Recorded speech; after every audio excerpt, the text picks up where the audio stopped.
Did you know that the transatlantic slave trade was first published under fiction? Or that the classification of Indians as Negro or Black in the United States was a consequence of a complex history of racial classification? According to Webster Dictionary, 2nd edition, the label Black, status, code, chiefly applied to persons under disability or who have some particular condition which prevents the general laws from applying to them in the same way as it applies to ordinary persons.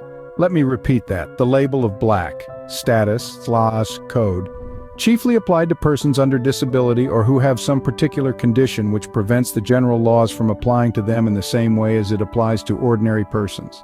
The black people in these pictures are not from Africa. This is a slave poster displaying Indians. Look at their feathers. In the early colonial period, European colonizers often enslaved Native Americans, but as the Indian slave trade expanded and labor demand soared, Indian slaves became more commonplace in the colonies. Consequently, the distinction between Native American and African slaves blurred, leading to the classification of Indian slaves as Negro or Black. This shift in classification was shaped in part by the racial hierarchies in the United States. Aboriginals were deemed lower on the social ladder than Native Americans. By tagging Indian slaves as Negro or Black, in essence, the reclassification of Indian slaves to Negro or Black mirrored the racial dynamics and power structures in the United States during the colonial and early post-colonial era. In 1492, the Spanish crown issued the Requerimiento, a document read to Native American populations upon the arrival of Spanish conquistadors in the Americas. This document attempted to assert the Spanish crown's authority over the indigenous peoples and demanded their submission to Spanish rule. Although the Requerimiento did not specifically address the classification of Indian slaves as Negro or Black, it played a role in the colonization and subjugation of Black Native American populations in the Americas. The Black Codes were laws passed by the United States designed to restrict the freedom and rights of Black Aborigines. These laws aimed to control labor, movement, and behavior.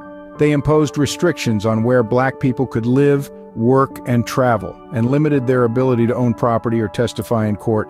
The popular narrative is that Nat Turner led a revolution.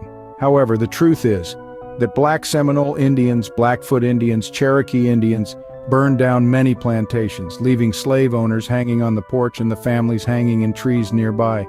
The label Black is a government status, not a race.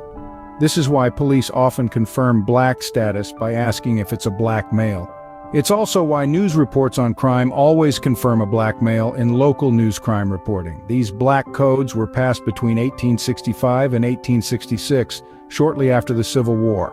It was a reaction to the abolition of slavery and the granting of freedom to the remaining slaves. In conclusion, the classification of Indian slaves as Negro or Black, the issuance of the Requerimiento, the real reasons behind the government's war against Black people, and the implementation of the Black Codes all point to the intricate, often overlooked aspects of racial dynamics and power structures in the United States.